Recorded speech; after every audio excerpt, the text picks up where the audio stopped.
and I close the door and I put my seatbelt on, and he turns and looks at me and he goes, "Hey, bro, you got life insurance?" All I can see to my left is a mountain, and all I can see to my right is just nothing. It's a guardrail to Yeah, nothing, dude. just the fucking sky. Yup. Yeah, and he goes forward, kicks it in a 180 with the e-brake, and I'm Hmm. like, "Holy shit, bro, what is happening?" And he starts going up the toge, throwing like second, third around these corners. It was like the most epic moment ever. Hey guys, I'm Ben, and this is Tandem Talk, a new series we're releasing here in 2020 for the KameTrick YouTube channel. It is primarily going to be a video podcast, and because of that, I may also release an audio version as well, a true podcast. And we're going to just do a quick intro on Tandem Talk. I'm going to be speaking and interviewing different members of the drift community, real life drifters, sim drivers, game modders, and content creators, as well as real life drift media. Basically the friends and family that make up my wonderful drift life, and more people that I meet as we go along. And today we're going to be interviewing Tyler Koefod. He is one of the two-man team that produced the new Meihan 2020 map for Assetto Corsa. It's an awesome map. The community's really been enjoying it, so have I. And in this interview, we're going to hear about his life in Japan, how he got into drifting over there in real life, and what it is like to be an Assetto Corsa modder and the process to create the Meihan 2020 map. Check it out. All right, tell us who you are and what you're into. Yeah, my name is Tyler Koefod. Currently out here in Japan. I drift in real life, and I also drift on Assetto. Right And on. I build tracks on Assetto as well, so that's pretty much just like my side hobbies. Okay. What part of Japan are you in? Kanagawa Prefecture, so we're about 40 minutes from Tokyo, 40 minutes from Fuji, Okay. in between everything.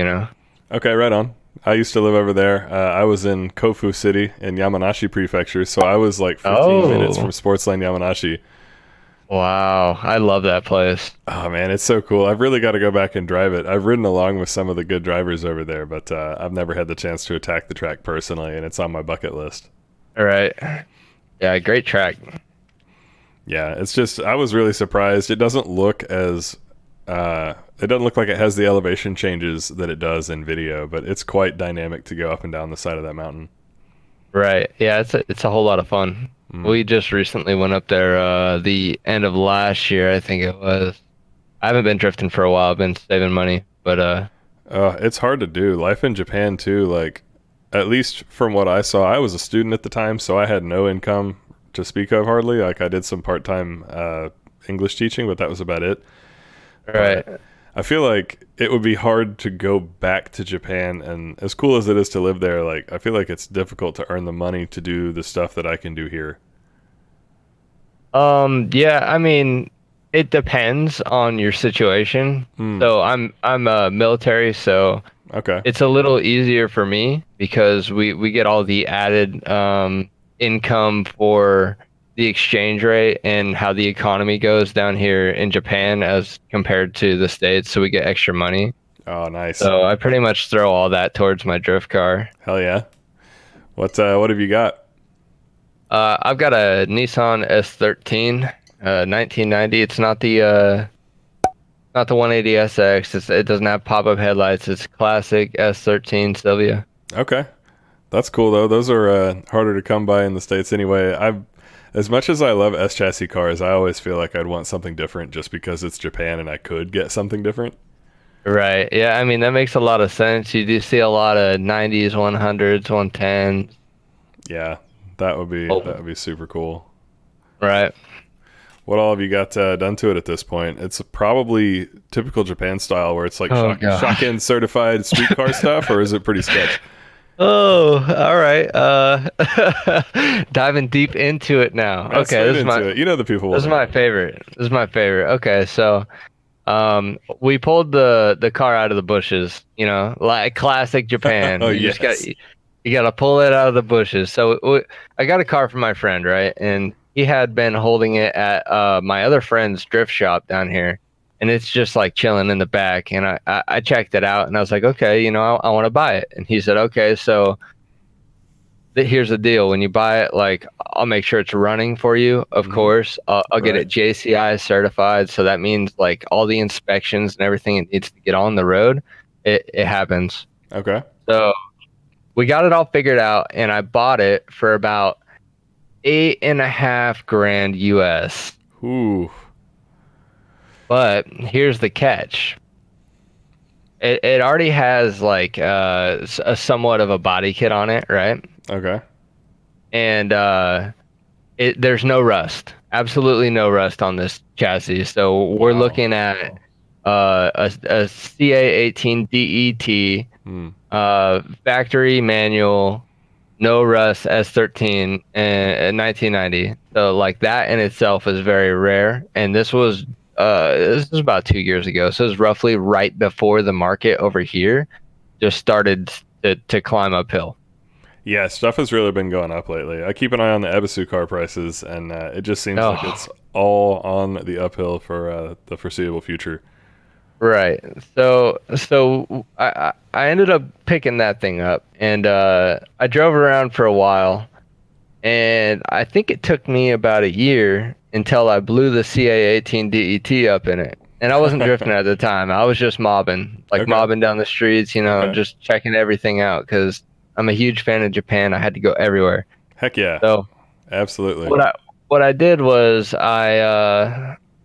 one of the cylinders, I don't know what happened with the engine, but the head gasket just kind of parted ways with the engine, and I couldn't do anything about it. So talked to my buddy down at STF. If you don't know STF, it's tuning shop STF down here in Kanagawa. They're awesome drift shop. But talked to my buddy Danny, and what we did was we built it's pretty much brand new, right? Straight from the machine shop, SR20 DET. Ooh, sweet. Uh, yeah, so like the whole works, right? So we did stock lower end, right? All Stock right. crank. All right. We did Nismo bearings. We did a metal head gasket. We did RSE cams. Okay.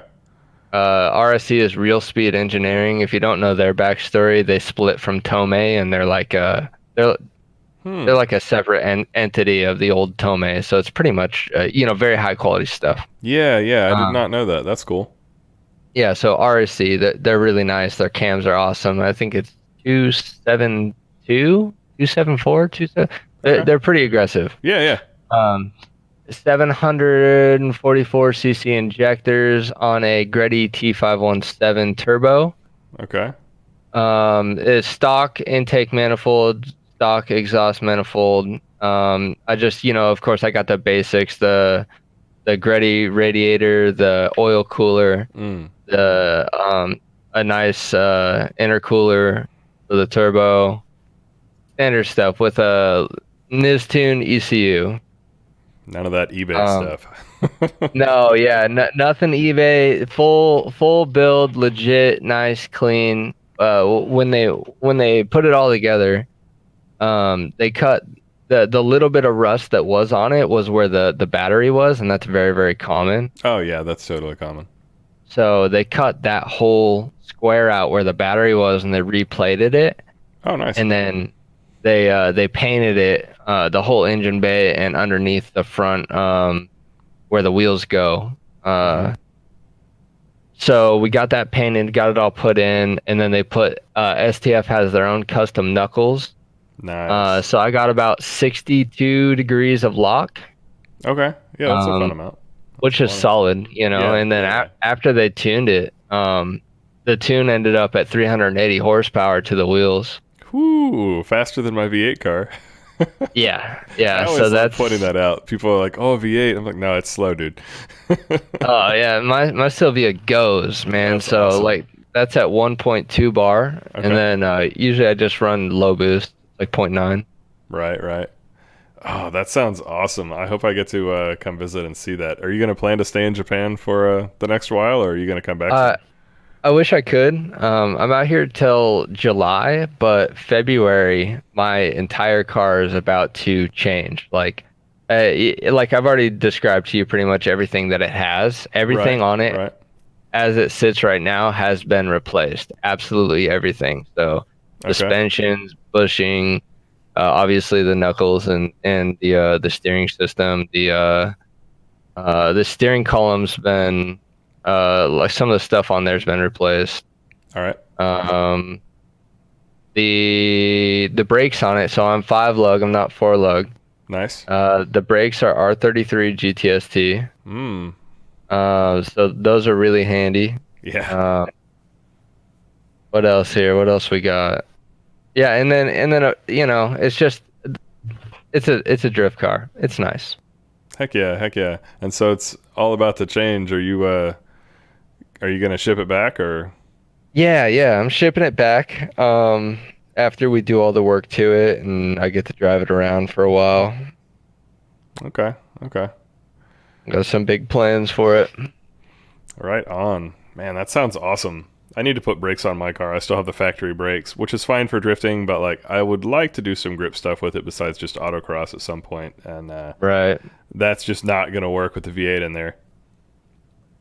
Yeah, that's you said what kind of car is that? So I have a S13 240SX. It is also a 91, and it's the Super Hikes four-wheel steering model initially.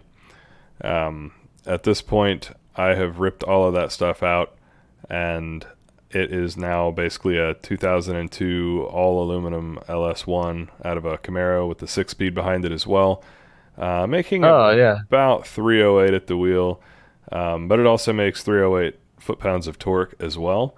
So it's not like a fast car for today's drift car standards by any means, but it's got a lot more torque than, you know, cars that typically have that horsepower. Oh, like the low end. Yeah, yeah. So it's still pretty quick, and it sticks with my sort of tuning philosophy, which is to keep things simple and reliable, make enough power to get the job done, but don't make any more than you need to so that the engine is like not under particular stress when you're driving it. It's basically stock tune. You need headers to fit around the steering column, so it does have headers on it and an exhaust, but outside of that, it's still using the stock tune, stock computer. Oh, dude. It performs really well, and effectively, it has stock reliability, even though it's a drift car. So, Speaking to my soul right now, I can tell that you spent a little bit of time in Japan because the Japanese drift style is all about keeping it simple. yep, absolutely, absolutely, and that is how I Awesome, got man. into drifting. I think a lot of people that I run into now are into drifting from seeing it outside of Japan, and that's totally fine. I think in the big picture, personally, I think that a lot of the innovation and what's pushing the sport forward now is starting to come from Europe and the US, which is, you know, that's how things are going to be. Like, stuff changes, but I really appreciate the sort of roots of it, and for me, that goes straight back to like 2000 2002 era, like early D1 stuff. Oh yeah, yeah. D1 GP on the on the car tracks and Yeah, exactly. So I've yeah. always kind of had that sort of a vibe to it, and I just try to make the car good, but I don't build for the sake of building. You know, like I feel like there's drivers and there's tuners, and occasionally you get somebody who's awesome at both. But for me, I really only tune the car so I can enjoy driving it, and as soon as I enjoy driving it, I don't touch it. I mean that's good though. If it ain't broke, don't fix it. Yeah. You know? Yeah, yeah. Everybody's got their own style. The one cool thing about my car is that my dad actually bought it. I think it was a year old when he bought it, and he works.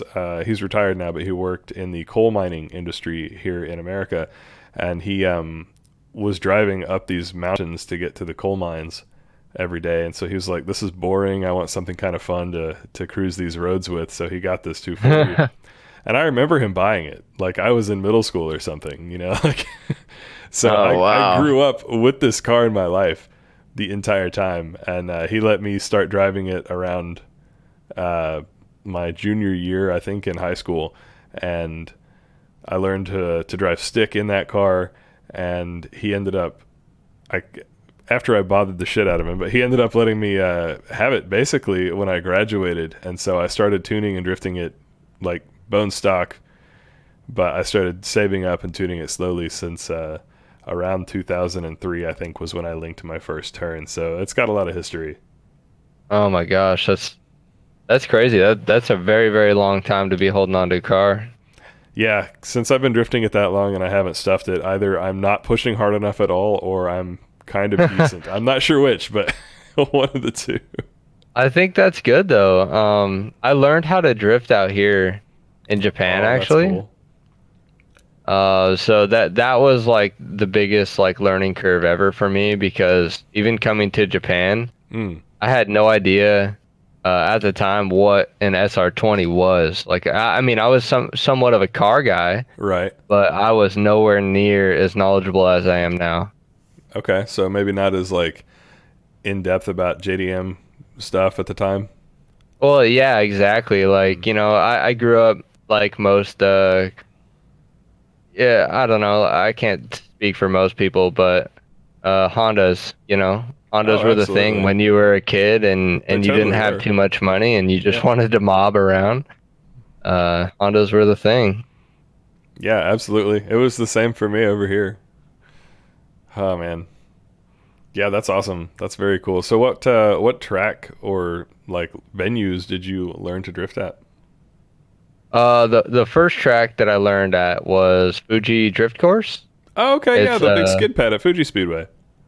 uh well are you talking about the skid pad above it or the actual drift pad? No, I'm talking about the skid pad above it. I've not climbed up to see the actual drift course now that you mention it. Oh, I okay, remember yeah. seeing the sign for it. I've only been there on foot and I wasn't about to walk all the way. So they got like technically they got like two that down there. There's Yeah. like Fuji, I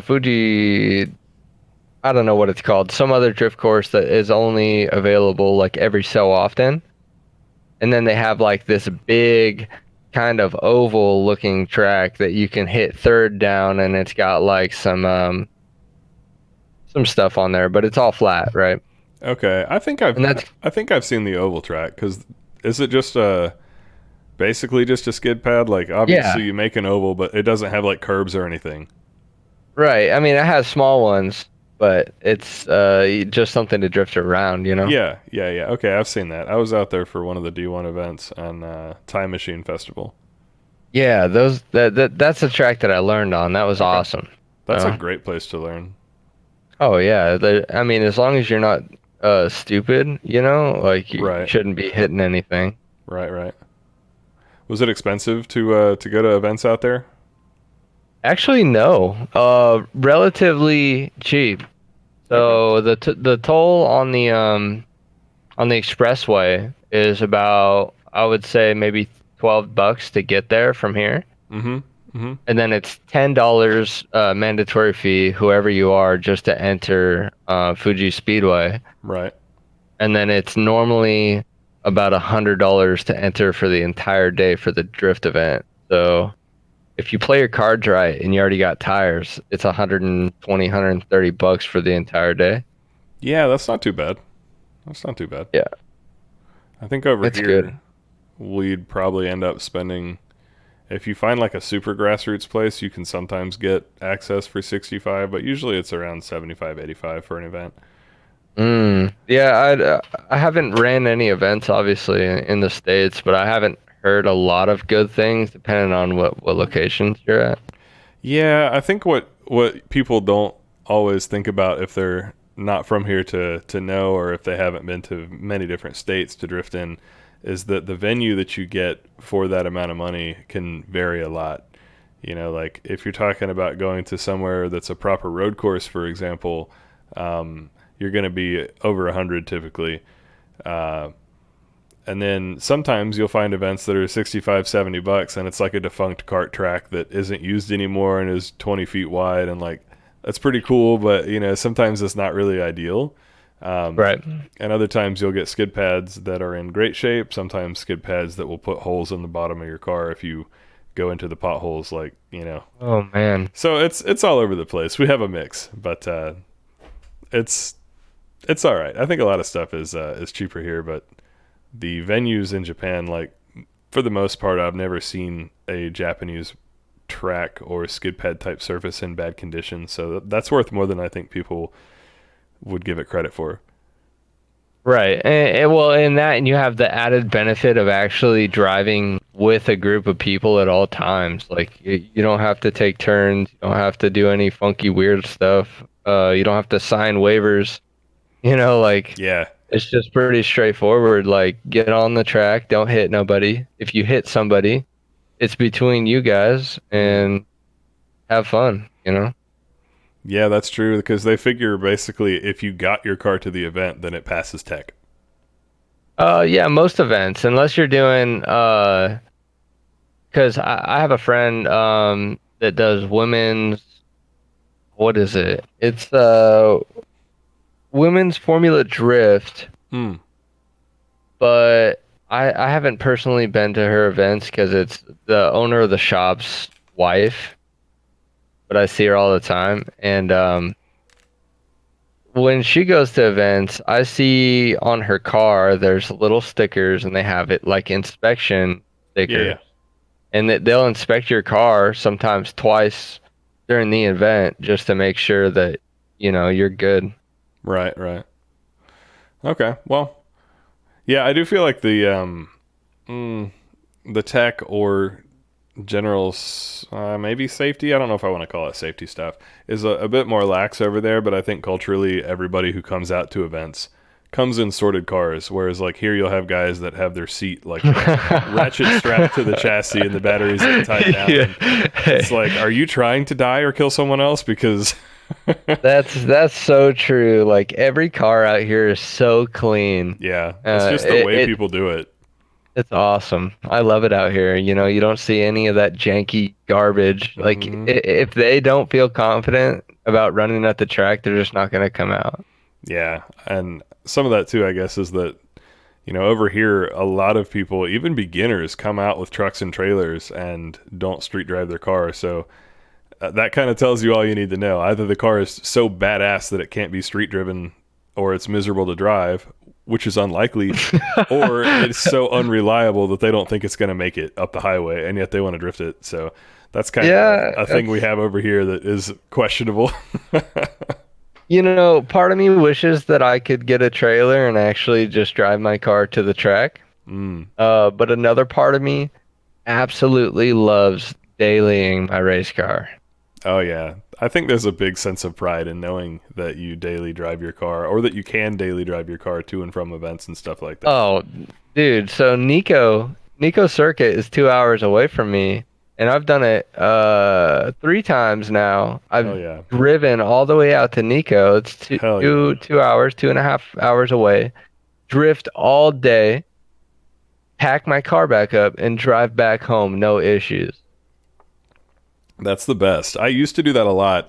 At this point, I'm not for the past maybe year. I don't own a trailer, but I rent one from time to time, and I have a truck. But all the years prior to that, there weren't even drift events in the state that I lived in back in the early 2000s and the mid 2000s. So I was driving out of state, which is similar. Like I would be driving 3 and 4 hours to hit up events and drive all day and then drive back. No issues, it was fine. Granted, if I stuffed the car, then I would have been in trouble because I literally couldn't get back to the house. But oh yeah, you would have been done. But it's kind of fun, like knowing that you have that kind of responsibility and that sort of commitment. Like it's sketch if something goes wrong, but it's also like, yeah, you just can't help but love it because you're in it. It's so rewarding, man. Yeah. So I guess my last question on Japan stuff for the moment, because I know that folks are going to be interested in hearing about your Assetto Corsa stuff as well, is Nihongo dekimasu ka? How's your Japanese? Oh man, no, awful. No, oh hell no. Oh man, that's funny. I know enough to get around, Okay. I'll be like, konbanwa, just like good evening, good morning, how you doing? Okay. Or excuse me, stuff like that, but nothing crazy. Most of my stuff's hand signals and stuff when I'm trying to order at McDonald's. Yeah. All right, all right. I'm always curious about that one because like depending on how people get into drifting, especially drifting in Japan, sometimes you find guys who only care about drifting and they don't care about Japanese culture or Japanese language or like regular tourism, and then other times you get folks who are kind of like they were into Japan first, and of course you don't have to be into the language to be into the culture, unlike the country. Right, right. But it's just always an interesting thing to see, and like I have not been living in Japan in so long now. I always like to see how I stack up against folks who are Yeah. still over there because God, I'm getting a little bit rusty. It's been a while since I've had the chance to properly practice. Well, so it's kind of funny because when you're an American Mm. and you're thinking about Japan and you're thinking about the drift scene and like and all this, you don't you don't really know how to get yourself into the scene Right. when you're down here, because I knew that I wanted to drift and everything, and this is kind of a cool story, so I might just kind of ramble for a minute. Yeah, go for it. But this is the classic like Tokyo Drift cool story ever. Like this Okay. this happened to me. Not even, it's the weirdest thing. Okay, so check this out. I get to Japan, and of course I'm on base, right? Right. And I'm walking down to Burger King with my wife, and it is pouring like torrential downfall, like it is the world's ending from the clouds. You get the And monsoon season. yeah, honestly, so it was the weirdest thing. I've never been in weather like that, and me and my wife are trying to get down there, and she runs inside, and I look to my right, and I see this soarer, right? You know what a soarer is? Oh yeah, yeah, yeah.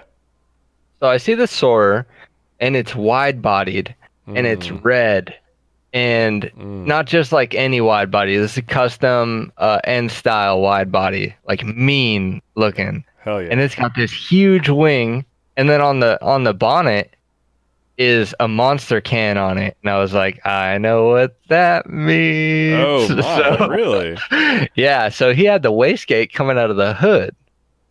And I stopped and I pulled my phone out in the middle of the monsoon, and I'm taking photos of this car, and I'm just drenched, man, just completely drenched head to toe, flushing around with my skate shoes on. And I walk inside Burger King and I see this guy. And later he'll be known as Rion, right? But I see this guy and he goes, "Hey, so I've seen you checking out my car." And I was like, "Oh, that's your car? No way." Nice. So I start this conversation with this guy and start building this friendly relationship with him, right? Just Mm. average American guy. Now, he takes me out a couple of times on the street in his car and whatever. So fast forward a little bit, he invites me to a barbecue. Okay. And I'm like, okay, no big deal. Car guy, barbecue, like I'll meet his friends, cool. So we go to this barbecue, and it's not like a regular barbecue. This is like a Japanese barbecue, but it's on like underneath a bridge, right next to a river. Really? And I'm like, Under the bridge down by the river. under the bridge down by the river. Yeah, okay. So All right, all right.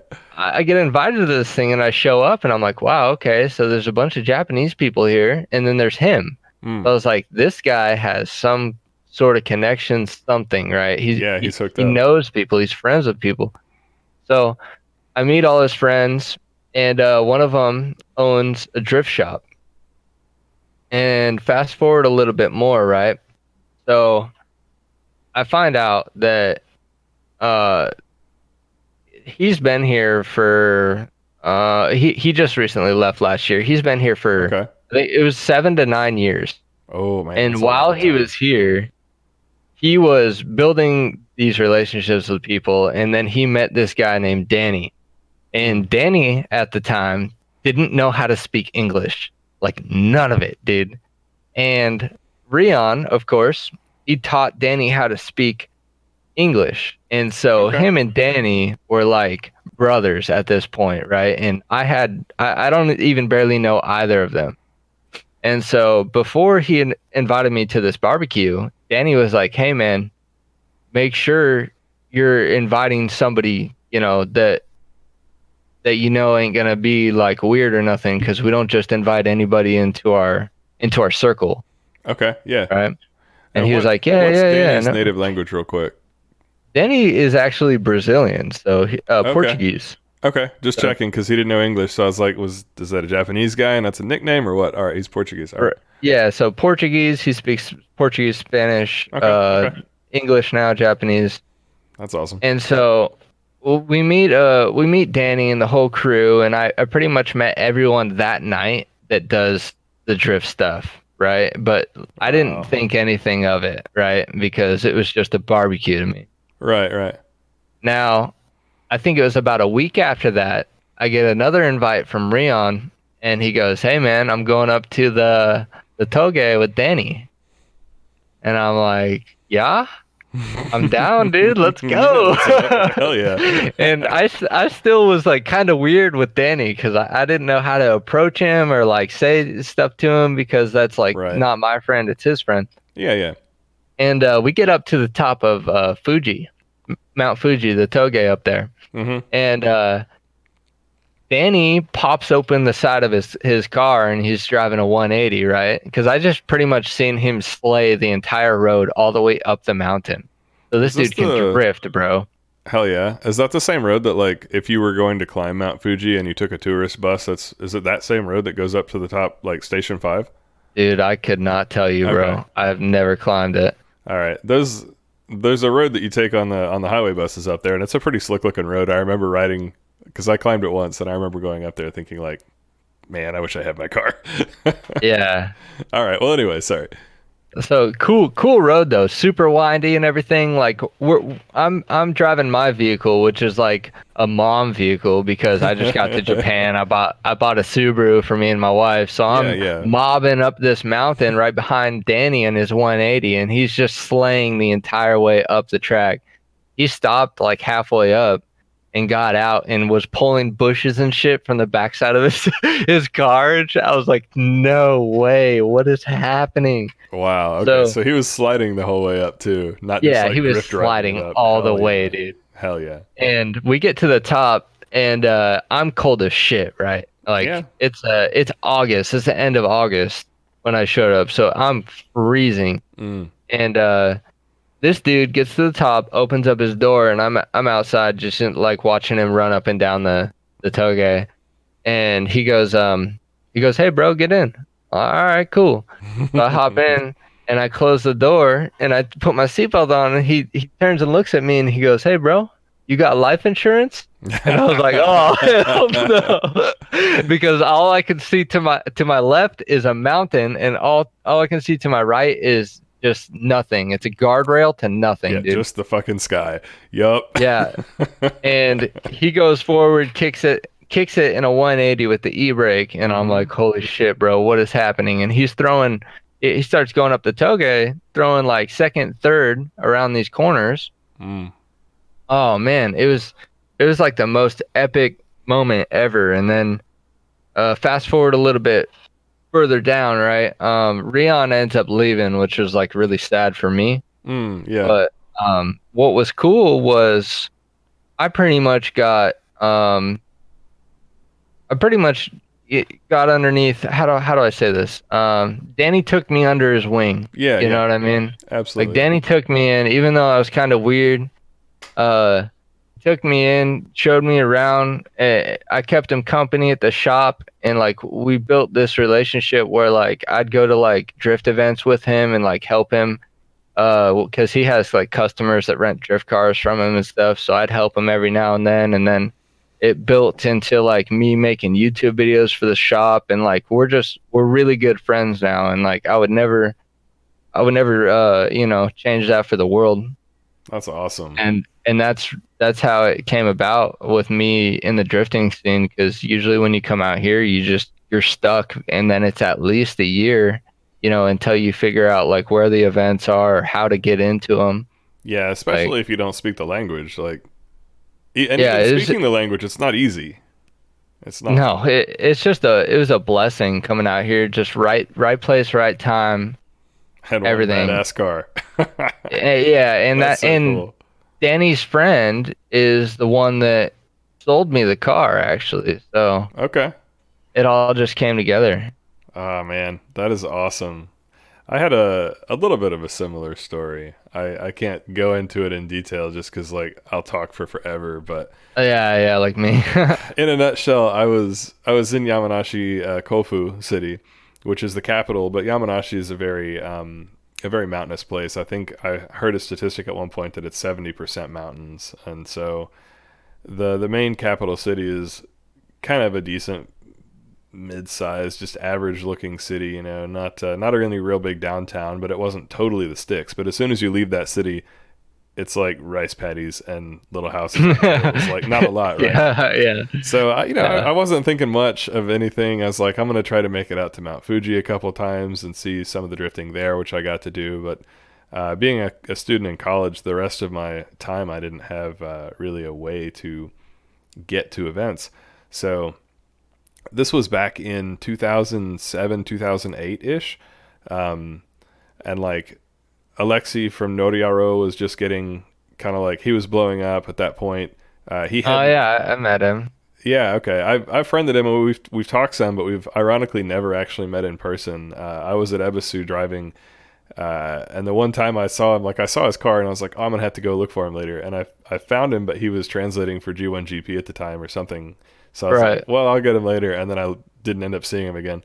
But like anyway, he hadn't been to Sportsline Yamanashi yet, so like I didn't hardly know what it was. I don't think people on the internet who didn't live in Japan really knew what Sportsline Yamanashi was back then. It wasn't on the radar as much. So I was looking around on Google like satellite view randomly, and I was like, "Son of a bitch, is that a racetrack like right next to my house?" So I I don't know how, but I just saw it, and I was like, that doesn't look like a parking lot. That doesn't look like a toge. That looks like a little circuit. And so I zoomed in, and sure enough, it had, Spotsurando Yamanashi. So I go and I start Googling that, and I find their site.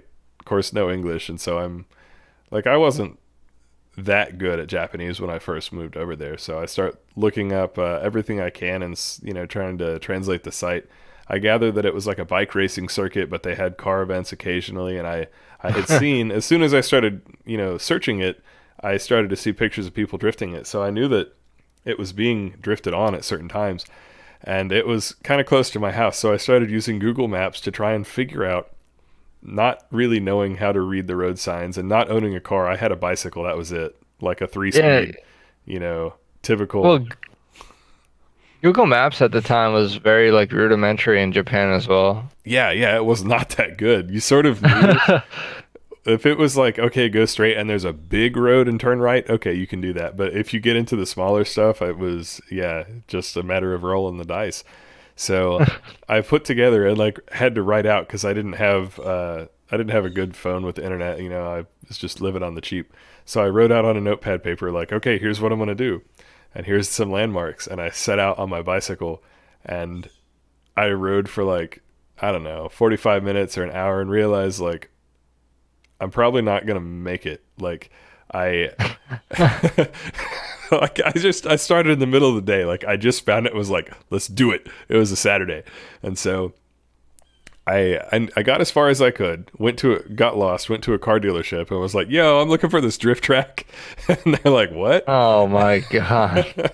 So nice, the Japanese culture. Like, of course I was being polite and all, but the guys, they didn't have anybody that was shopping at the time. So they gave me a little glass of water and like went and Googled the track themselves and came up with directions for me to figure out like what I needed to do next. Cause I was at the base of the mountain, but I didn't know what road to take to start going up to it. Oh, dude, and that's a trek up there too. It's a little bit of a drive. I did not know that at the time. So I started biking up the mountain, got too tired, started walking the bike up the mountain, and then, yeah, it got dark. And I was like, son of a bitch. So I drove all the way back to the house, went to bed, went to school the next week. And then like the next weekend, like 8 a.m. or 7 a.m., I did the same thing. I went out and I took the train to Nirasaki Station because I kind of figured, it can't be any worse, and I'm going to have to foot it up the mountain anyway. So I took the train, and then from the station, it was easy to find directions to get up to the mountain. So I like literally walked up the mountain to the track from the train station. Damn. It took hours, and I get there, and I could hear a performance vehicle going. I didn't know what it was. It sounded like a bike, and so I get there, and I don't know if he still has it, but he had an old crashed like EF Civic or something that was on the little stand, which I think the Assetto Sportsline Yamanashi has the little ramp, but there's no car on it, which makes me sad. But I've got an old blog from those days, and so I've got pictures of it somewhere. I'll put them into the video. But I get there. There's one guy on a motorcycle and like a dog and an old guy, and that was it. There was nobody there, and I was like, oh well, okay, this is going to be weird, but I'm just going to go and start talking to these people and see like what I can learn. And so the older fellow that was there was the owner of the track, and I'm blanking on his name. Maybe I seen him while he was down here. I don't know him though. yeah, Hisato-san. Yeah. But You I'm don't not- like people manjiing that straight, I'll tell you. I believe it. I believe it. So he was really nice. We talked. He knew some English, and I knew enough Japanese that we kind of met in the middle and talked about what I got into and different things and how like I found the track and being into drifting. So he told me to come back later. He gave me a date, and they were having a drift day, and he gave me a ride back to the station in his like Land Cruiser, which was a freaking lifesaver because I was so exhausted. Yeah. And then that next event, he met me at the station and took me up, and like I got to hang out with the guys from Team Kobayashi and ride with a couple of different people, and it was just like a stellar experience. But it was That's just one of those awesome, man. things, you just things that you wouldn't expect lead to such cool experiences, and sometimes you do just kind of have to send it and hope that it works out for the best. But Yeah, I mean that's the biggest thing is just letting like set aside your pride for a little bit and understand that like great things happen when you least expect them to, and when you go out and get out of your comfort zone, you know? yeah, exactly. So true, so true. Oh, Japan stuff. I really want to go back. I might try to get back this coming year at some point. I'm not sure. It's so expensive to drift. Like, it's hard for me to justify both drifting locally and going abroad. Yeah, And I love both, I understand. So I need to get back though. So I'm thinking maybe I'll tone it down a little bit this coming year. Either I'm going to go ham on the car and tune it up a lot, or I'm going to sort of tone it down and then make a Japan trip happen. So we'll have to see, but hopefully sometime in the summer I can make my way out there and visit some people. Right. All right. Well, good times talking about Japan. Let's switch over to Assetto stuff. So Yeah. you just released a new map, the Meihan 2020 map. I'm sure that was a team effort, but tell us a little bit about that. Yeah, so Mahon, that's a big one. That's a very, very big one. We've been working on it combined, I want to say a little over a month and a half now. Okay. The track, went from nothing to something in a month and a half, and that's a feat in itself to I talk was gonna about. say 'Cause that's really fast. it's very, very fast, but I do work fast. When I sit down and I focus on something, I tend to put everything I can into it until it's finished. Okay. Okay. Um, And who all's the team for that? so it's gonna be me, and it's Soyo. So, I guess I can start us out in the beginning there. Yeah, okay. I'll just kind of breeze through kind of how it started into the production, into the handing over to Soyo, the finalization, and the release. All right. So, how it started really was when I got Assetto, and I'm very new to Assetto. I'm very, very new. I'm maybe 7, 8 months into having a simulator. Oh man, we're on the same schedule for that. Okay. Right. So I had no idea what was happening, right? And I met a few people, and they were like, "Yeah, we try to build tracks and this and that, and maybe you should try also." And I have a very, very extensive history in building things, as creative as it gets, right? With like Halo, the forging, like I'm very Okay. Very well known in the community for forging in Halo, from Halo 3 to Halo 5. Oh, cool. So I understand the basic concepts of how to structurally build something. Right. And that helped a lot because when I picked up Racetrack Builder, I had actually ripped it off of a Russian website. And hey, let me tell you something, folks. When you want to do something, sometimes you just got to do it. All right. It doesn't matter how how you do it, as long as it gets done. There you So go. I took Racetrack Builder off a Russian website, and I started my very first track, Nico Circuit. Okay. And that's the one that's in the game that's like very unpolished. Nico Circuit RL is what it's called. All right. And I found out I have a nick for it. I'm how do you say that? Unusually good at Right. making things on this editor.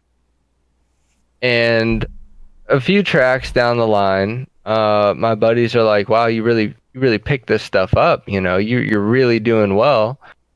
Maybe you should try your hand at Meihan." And I'm like, "Oh, dude, I don't know, because anybody that does Mahon, like, you either do it right or you don't do it at all. Like, this is the track in Assetto where it needs to be done correctly, no matter what, no ifs, ands, or buts." Right. And it took me, maybe 2 weeks of just sitting down thinking. And finally, I was like, "All right, I'm doing it. Hell yeah. I'm ready. Like, let's go." So, and this was before I even knew Soyo. And I think I may have like asked him a question on Discord one time, but other than that, like I had no really social interaction with Soyo at all. So I didn't know about Soyo or his connection with the 90s Golden Spot project or Skyflight or none of that. And so when I had started production of this, and I can send you a few photos. Yeah, that'd be cool. I can get some stuff together and you can put them into the video. So I had started Mahon, and about a month, almost roughly a month down the line, Soyo had contacted me, or I contacted him, one of the two, and we had agreed to do a little partnership for the map. Okay. And at this point, I was like, "Whoa, hold on.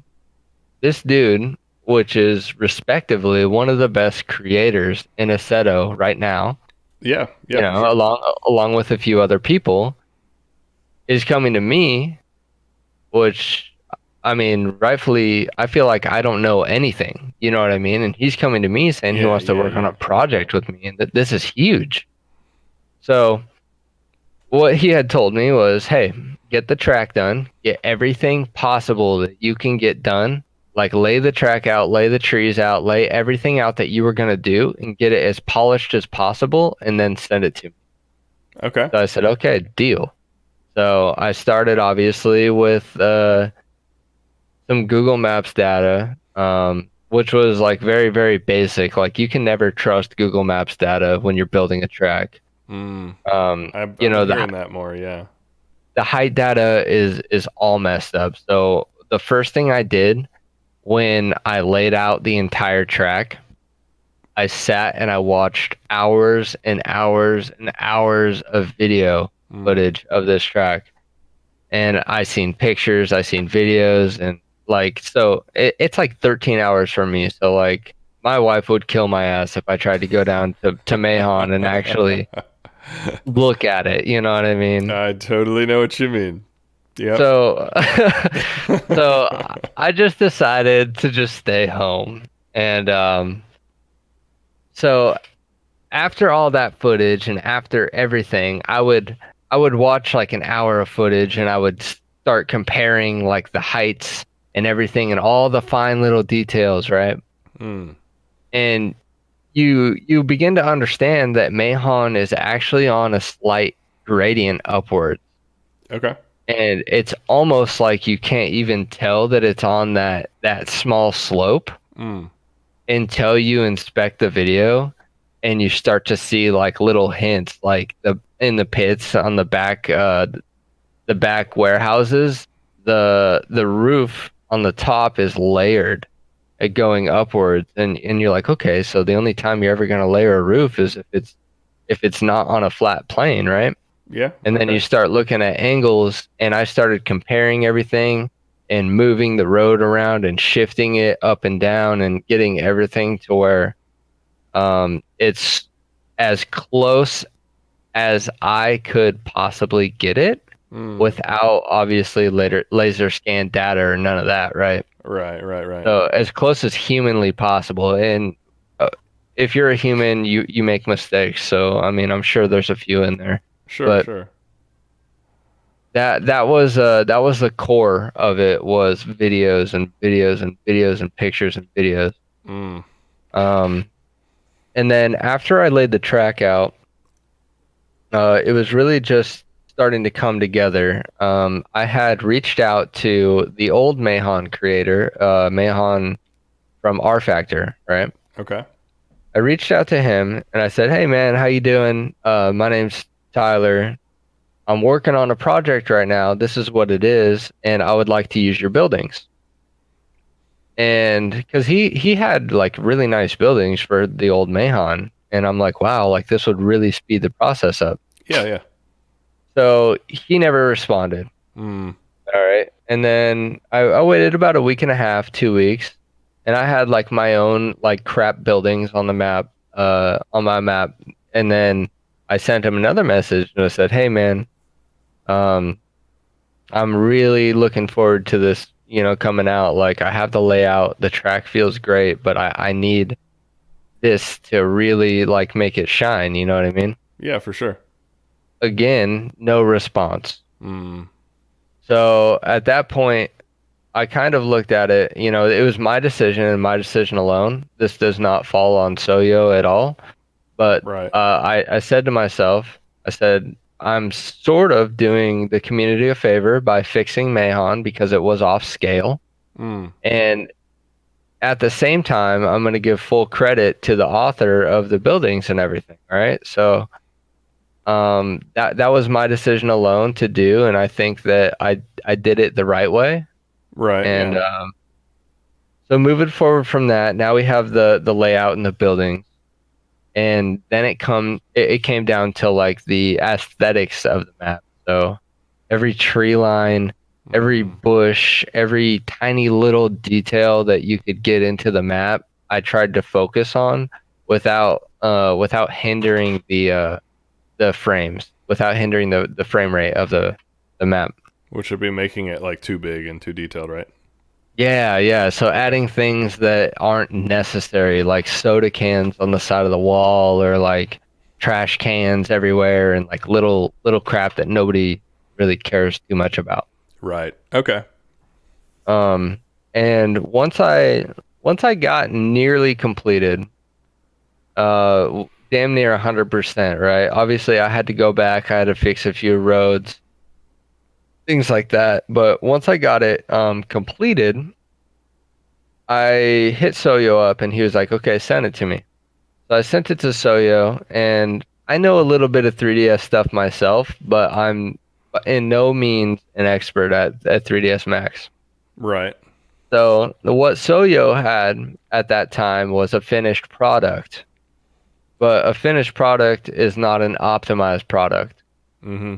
It's not a textured, it had textures, but it wasn't good textures. It didn't have like some bump maps on certain objects. It didn't have the shaders. It didn't have the way that the objects react to the sun in the sky for the shadows. You know what I mean? Okay. So Soyo took the map, and I give everything to Soyo for this, because this map would be nothing without Soyo. Mm. But he really took it and he made it shine. He made it what it was supposed to be. You know what I mean? Hell yeah. And I can't really speak on his behalf, on his side of things. of course, because I don't know it as well as him. Right, right. So I feel like if you end up doing a small vid cast or podcast or whatever with Soyo, he'd be able to kind of let you in on the process. But Yeah, that'd be cool to um, get to hear about that. I mean, I guess the conceptuals, though, you broke down a little bit, sort of taking it from, like, if I had to try to make an analogy for my audience who doesn't understand this stuff at all, it would be like if you are playing a game and you see the textures closest to you, everything looks gorgeous, but then, like, stuff farther away is loading in. I guess you probably had something kind of like that, where, like, the driving aspect of it was solid, but it just visually would not, like, be as immersive. that's right. Yep. So everything from God rays, which is like the lights coming through the trees, and Right. like all the shaders, everything that he did with the map just really made it shine. It has reflections on the windows now. Like Mm, my map never had any of that. It was just very basic, um, just basic stuff. The whole map was there, but all it had essentially was shadows. It just looked like a regular Assetto map. right. Yeah, and the 90s maps look awesome. They all look really good. Oh yeah, just gorgeous. And it's funny too, because I feel like stuff like that, the average player, the average driver, it's one of those weird things where if they're there, you don't notice them. But if they're not, that's when you notice. Like, even Yeah, though it should and be the other way around, like, you should appreciate the fact that there's reflections on the glass. But because there's supposed to be reflections on the glass, you almost underappreciate the fact that it's that much more immersive. But then when you play maps that don't have it, then you're kind of like, oh, this is a blocky, kind of dusty 4-year-old title or whatever. yeah, Yeah. yeah. No, that's entirely true. And there's so many things that I could tell you about that are on this Meihan now that you would never know. And I don't know if you know that there's a night version. I know I released the teaser video, Yep, I but saw the video. in the daytime, because Mahon doesn't actually have lights as far as I know.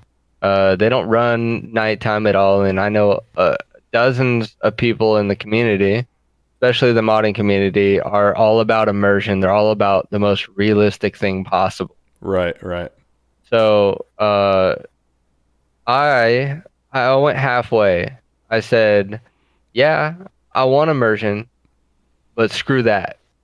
You know what I mean? At the same time, I want night lights. I want people to be able to run at any time that they want and be able to feel like they're actually there. So, Mm. um, what I did was I placed lights specifically around the map to where if it was daytime, you wouldn't even be able to know that they were there.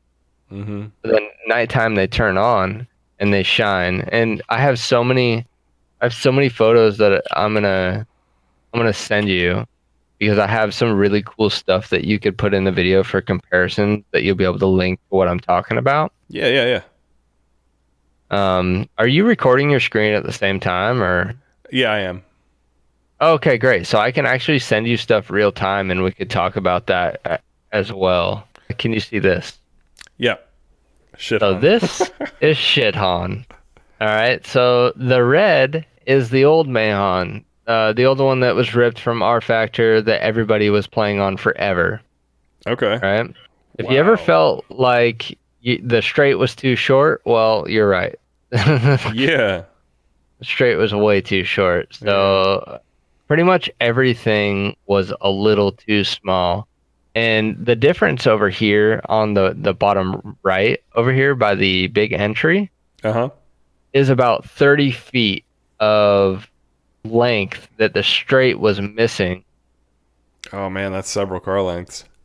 Yeah, so that's a lot That is a of lot. distance, right? And then if we move down here, this is the very first photo that I had ever taken. Okay.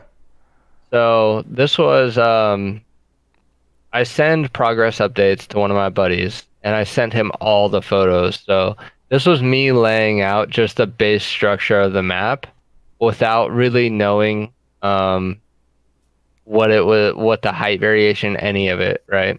Right, right. Then coming in and doing the finer editing for width, and this is all very, very early stages, so a lot of this has changed. Mm-hmm. And then moving into the outer edge, just Okay. adding small little roads here. Yeah. Oh, this is a funny one. This is the first video. Nice. You can really appreciate how much work has been done since then too. Yeah, that's that's the very first video of Meihan, which is absolutely nuts. And I'll just keep kind of going down the line so that people can really see uh where it's came from, you know? Yeah, hell yeah. Do you want me to And kill any of the chat text in here besides the video? I can do that if you need me to. Or if you don't feel like it. I don't think there's anything bad in here. No, I just, just asking. Yeah, I don't mind. Okay. I don't think he'll care either. We just pretty much bullshit. Yeah, I mean, that's how it is. And this was the first semi-complete edit Okay, of curbing coming. yeah, curbing. So curbing's a huge step in a map because you get to understand like the basic structure has fallen into place, you know? Yeah, yeah. And from there we went to here and I added the walls Okay, I see them, yeah. and yeah, and then coming down, these are videos that I linked, just like comparison videos and stuff like that. Yep. And then this was when I had some basic buildings before before I was able to take the buildings from the other Mahon. Right, so those are your placeholders. Yeah, these are just very ugly, pretty much. Mm. Really bad. You see these rumble strips here? Yep. Each one was individually placed. So this entire section that you see that's rolling around this corner, Oh my god. that took me probably A couple days? 3 hours of Okay, just straight okay. placing. They, It was really bad. And then you start to see a little bit of the stuff kind of coming together on the outside. mm-hmm. And scaling was a big thing. Like you see a little cop car in the back there, and it's because I use these models as placeholders Oh, okay. to get the scaling of the map. I see what you're doing. Yeah, yeah. And then you see here I'm editing the terrain, Uh-huh. and I'm starting to move the terrain around a little bit around the edges as a very early form of editing to just kind of get the feel of the location. Yeah, yeah, I follow you. That's your starting of your elevation changes. Right. Now we got a little more here. We got some tires here. Just kind of placing some basic objects. And then I did a little comparison. Obviously the FOV is different, but you got the hillside in the back. You got some cherry blossoms in the back here Right. along the top side. And then you kind of see what it's looking like here. The FOV is way further back here, It is, but I get what you're saying. Yeah. you can see the structure is the same. I wish I had better comparison videos to show you how really in depth I went. But you can see I added the wall here down by the entry, Mm-hmm. and all this was before we textured it all. Like none of the stairs or anything is up there. Like Right. it's completely crazy seeing these things and seeing the map as it is now. So in a way, if people want to take the time to look at this and compare it to the actual track, they'll be able to gain a few clues as to all of the magic that Soho has done. So, Oh, dude, definitely, because when you come to I can pull up the project too later. So these were the old buildings that I had placeholders. You know Right. what I mean? That Yeah. I was dead set on using these. Like I was so upset that he didn't respond to me. I was like, oh, what am I gonna do? Like, because I'm not that type of person to just use anybody's stuff. You know what I mean? Like Right. I hate when people just steal your hard work. Yeah. And Yeah, it's tough. The wild west of releasing content basically for free. Like, you want to, right. all that you've got in a way is what you made, since you're not able to like get paid for it since it's unofficial mods. But at the same time, it's also like to share with the community. So that's a tough one. Right. And then here we see this is where the old bathroom used to be back in like 1990 or whatever, but not there now. So obviously the updated version isn't gonna have it. And I just started um see the stairs, just building the things, Yeah. you know. Let's see. Now we were into skid marks at this point. So things Nice. are still like so early stages. And the last thing I always do on a map is trees. So most of it is just kind of getting the entire map placed and figuring it out. And then here we see me pulling the buildings from the old sports land. Mm-hmm. Mm-hmm. And see here. Kind of keep going. I'll skip over some of the boring stuff. And then here, I got permission from AK3D, which is the guy that does Project Togue. Okay.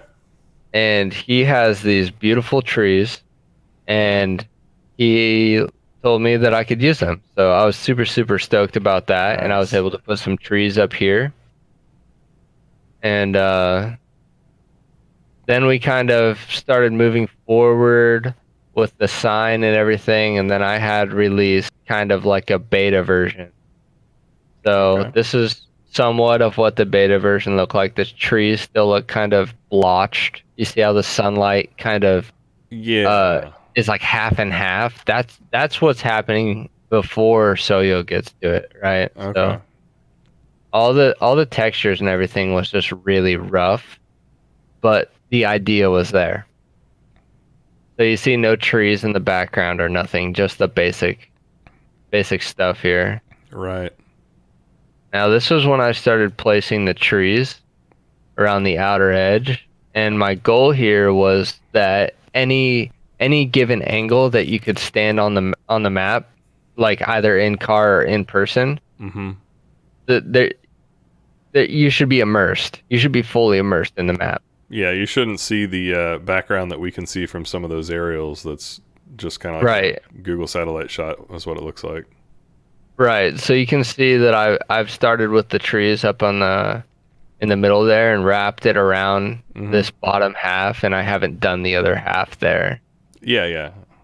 Up at the top. All right. So leading on to this, I had bought a model for a flag Mm-hmm. for $2, and I That's a good started deal. placing all of these the stuff from Japan on there. So what STF is the shop Danny and Masa own, the drift shop I was talking about earlier. Yeah. Iconic is one of my good friends' Facebook page. He runs down here for the Japanese scene. Oh, cool. I'll have to check it out. Yeah, it's cool. It's really cool. It's mostly just memes now, but who can't appreciate that, you know? Yeah. It's a universal language. And then the rest were just like things that I couldn't get clear photos of any flags that were on Meihan. Mm. Yeah, And that would be so, hard. It's not like they're going to be blowing in the wind all the time. right, so I just did like Up Garage, Boss Coffee, a Japanese thing, Goodyear, just like the basic stuff that's already there. Right. I like that And then the flags are blowing in the wind, like the model. Of course, Yeah, they're not so animated, but they do have the just the natural shape. They're not just like a solid plank, you know. right, yeah. So I thought about animating them, but I couldn't get them to animate online. So that was one of the bigger issues that I'll have to tackle later. Oh, that would be amazing if they actually waved a little bit. Oh, they look so good when they wave. I get them to wave in single player, just not Interesting. multiplayer. Interesting. Well, that Right. means it's possible, right? Oh yeah, dude, totally So- possible. All we got to do now is get a Kame trick flag up there. Oh, dude, no, like I wish that I could, but the map's done. Next time. But you see these are the small things that I put on there that I made. So this was a texture that I made. Okay. Just some Japanese stuff, basically. Like you see the trees, they're still in their early stage, and they're not really as filled in as much. Mm-hmm. But you know, textures are getting there. It's starting to look really pretty. It is, yeah.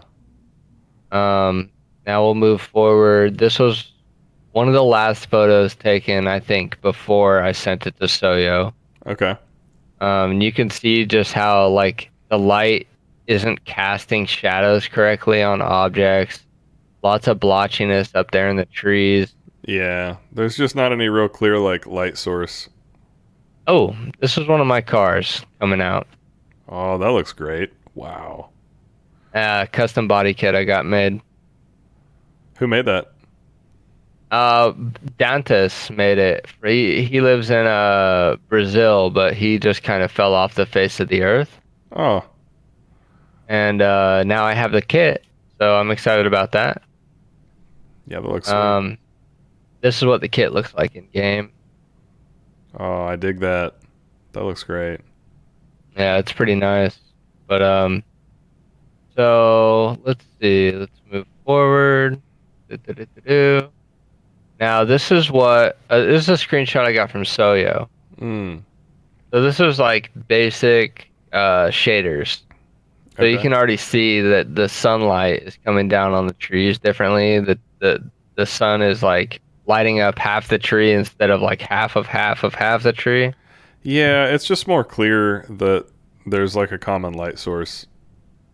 Right, You know, exactly. I have a fine arts major, so I see that stuff. I don't know if I can articulate it in a way that like my audience would necessarily click if it doesn't click already, but basically there's just clear shadows all facing the same direction, and sometimes when you look at a half finished piece, you'll see like some really well defined shadows and then other places where it's like the sun just doesn't exist for that object for some reason.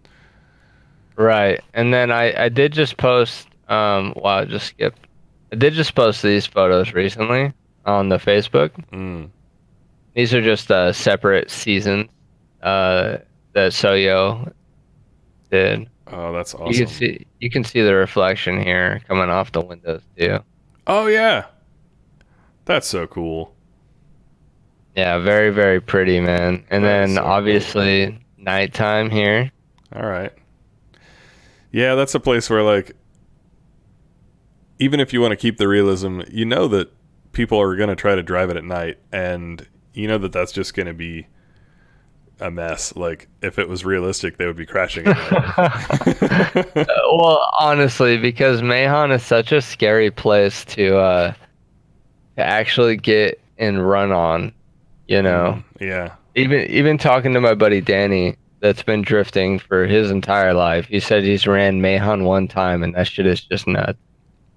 I would be a lot more interested in trying it IRL than I am in sim, I guess you could say. Like, this is a track that I'm just not good at yet. I don't know why. It's not a complex track, but I'm not very good at it. I need to practice a lot more. But I feel like my ability to sense things real life would make it a lot more manageable. I'm not that great at like learning a sim track that I've never set foot on. So, are you seeing my screen right now? Yeah. Awesome. So this is actually something that usually nobody gets to see. Oh, very cool. This is the product that's inside of the racetrack builder that I'm using. Mm-hmm. And a lot of people will talk shit about racetrack builder just because of its ability to make maps, but it really comes down to the user and what you're able to do creatively. Okay. Tell us a couple of things that folks who don't like know enough to see that would will be able to relate to. Okay, so for instance, your basic structure, right? Obviously, you can lay your road out any which way you want. And so if you come out here, let's just come out down here, right? You lay your stretch of road out. Okay. Now, your road, depending on where it's at, you can see the road is kind of off level. Yeah. It's kind of curved right now. Okay. All right, so the problem with Mahon was the whole track was made on a slope like this. And so what I had to do was manually raise everything. And you can't do that in the program too well. Like you see all these, there's too much of a mess is what's happening. So everything that you do inside the program, you have to manually edit yourself physically Okay. in order to get the product that you want. Oof, And I that's know gonna that be for each like segment of the road too. every single thing that you see on the map, you see these little lines. Yeah, that's each These segment where you manually these drag it are down. all edit points. You see Okay. that? Yeah, yeah, yeah. So everything was individually edited, piece by piece. Like I was talking about this section here. Mm-hmm. These were all manually placed. Right, right, right. And then you can go into even these stairs right here. Let's see. Ooh, these stairs were built like this. Oh, okay. You know, so now we got messed up stairs now. Right. You know, I see so what you're like saying though, yeah. it's so finite in everything that you do that you have to do it perfect or it's gonna look messed up is the problem. So like you're looking at height variations of like the small crest right here. Yeah. That's something that, like that others would miss. You know, and in the map it looks flat from here. It looks like it's on a flat plane, but it's actually sloping upwards. So the high part is at the back from this perspective, or Yeah, it'd be from here. This is the high part on the map. okay, so the straight is on a slight downhill. That's right. All right. I'll have to look for But that in videos. I guess I'd you know, if you're not trying to make something that references that or like judge that, you just wouldn't necessarily notice. I've never tried to notice that, I guess is what I'm saying. yeah, nobody really does, dude. Yeah, that makes sense It, though. what this product was this was the beta product, the one that I sent Soyo. So this was before shaders, before anything. Okay. So let's see. So going back to the lights, right? Yeah. Now, anywhere on the map, it just kind of looks like the map. Like I didn't want to put like light poles in there that kind of get in your way or like obstruct your view or anything. So I started placing these small little lights on the map right here, Okay. and they're very, very gradual and like out of the way. But when it hits nighttime, they glow up like real nice. They look really good. There's another one right here. Oh, okay. Yeah, yeah, I never would have seen that in game. There's another one right here. Kind of hidden behind that tree. Nice. Two right here. Oh, another there. You know, Yeah. just kind of like Yeah, small, yeah, yeah. small little places here. So this is just a little bit of what happens during the process of building a map. And I can't tell you how many hours and like painstaking, like my eyes were bleeding pretty much by the Oh, time I dude, I tried to bet finish so. this. I bet so. So many fine little details, man. I can see the difference just driving from the old Mahon map to the new one, even though I haven't spent all of the time that you have. But I'm really stoked on it. It's been very fun to drive a couple of times I have. I do this 9 p.m. Central Time Friday live stream, kind of Matsuri on my servers and or visiting friend servers, and we're going to be running that next time as well because I haven't actually done a group drive on that. But we are looking forward to it, and I'm sure the community's super stoked about it too because it's just like such an iconic track, and I can see the effort you put into it, and even more so now that I got to see behind the scenes. That was awesome. Yeah, thank you, man. I mean, like I said, most of it goes to Soyo. Even though, you know, the track and everything was made by me, like it only speaks half to what it is today because of the things that Soyo's done to it, you know?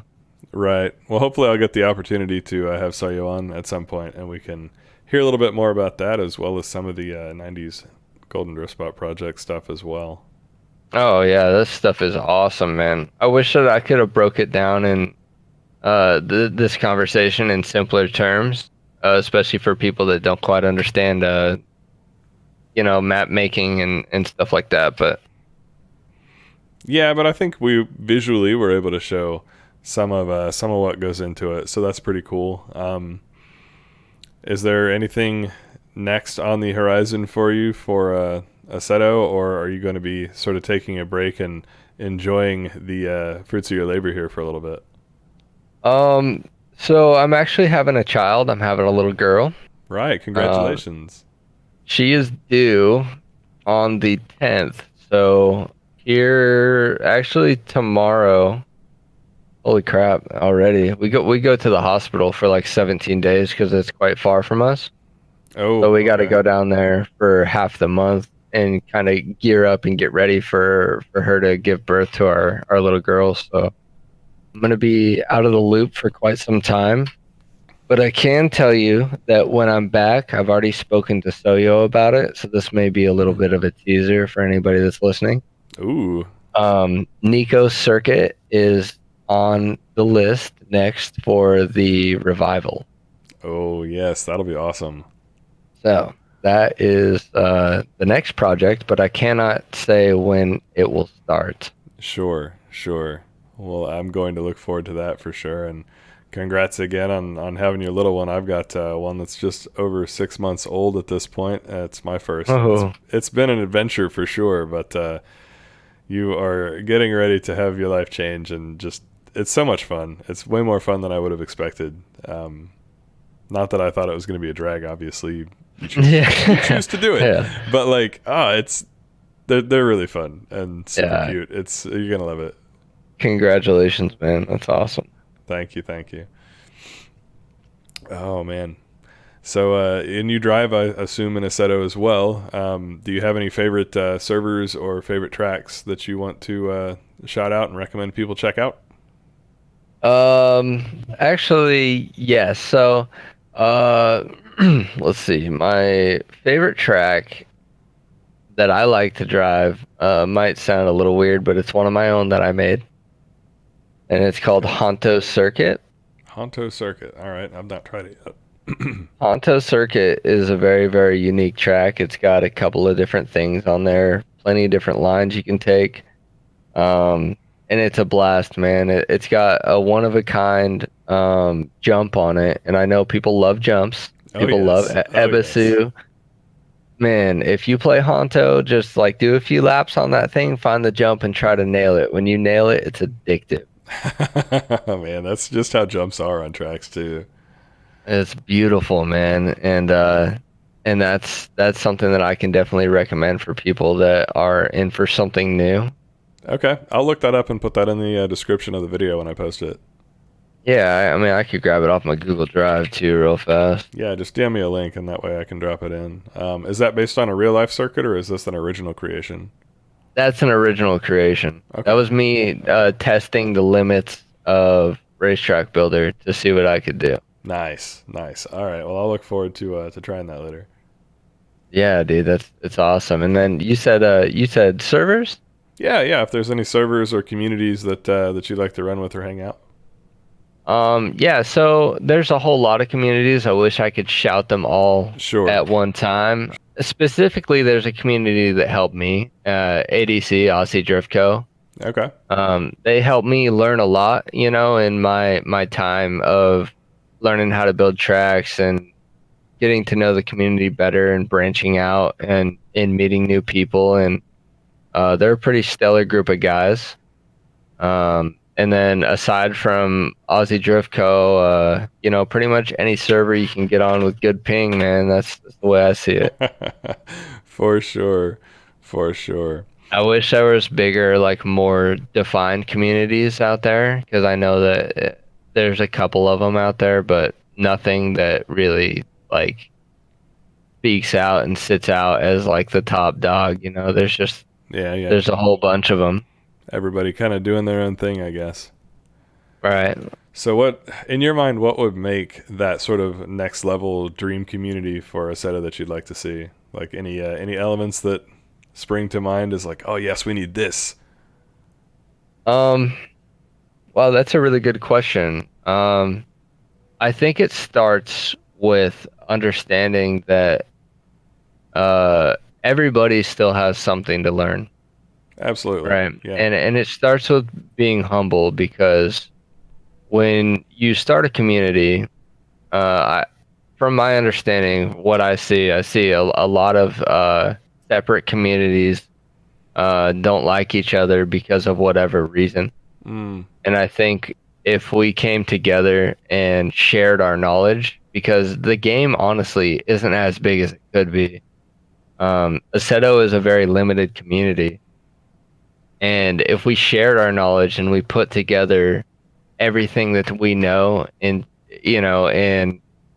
built the community together, hmm we'd still be able to have these separate discords and stuff. Like, I know Soyo's got Drift Life, and there's a couple of other ones that are really big, Toad Union, stuff like Right. that. But people wouldn't be so biased to hop into another Discord for a little while and hang out with other people. Yeah. Yeah. That's true. Like, it's a difficult balance because a lot of people want to be a part of something unique or start their own thing, and that's fine. But I agree. Like, in general, folks benefit from having a more broad mindset about that. Like, sharing your knowledge doesn't weaken your position or like weaken what you're trying to do. If anything, it makes new connections and it strengthens everybody that participates. At least that's the way I look at it. Is share what you can, and more will come out of it, both for the people you're sharing with and for yourself as well. Right. And I thought about doing, a few community things, where like community build offs or community ideas, or Mm. even something as small as like liveries stuff. Like, put out a small tutorial about how to do a livery, Mm-hmm. and Mm-hmm. then give the community that reach and that ability to take your template and say, okay, like, this is the lineup that the community has made, and I'm gonna pick 5 of them and put them in our car pack or something. You know what I mean? Like, Yeah, that'd be a we fun need way. more involvement in the community. For sure. For sure.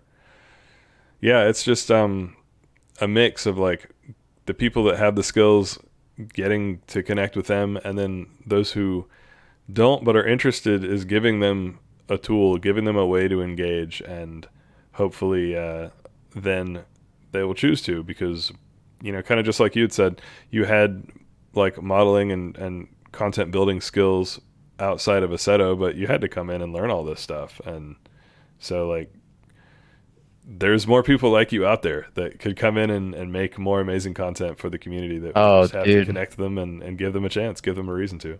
Exactly, man. There's so many people in the shadows, dude, that this community needs. Yeah. All right. So last couple of questions. Is there anybody who you want to call out that also needs to come on to this Tandem Talk series that I'm going to be doing? Anybody I need to chase down? Soyo.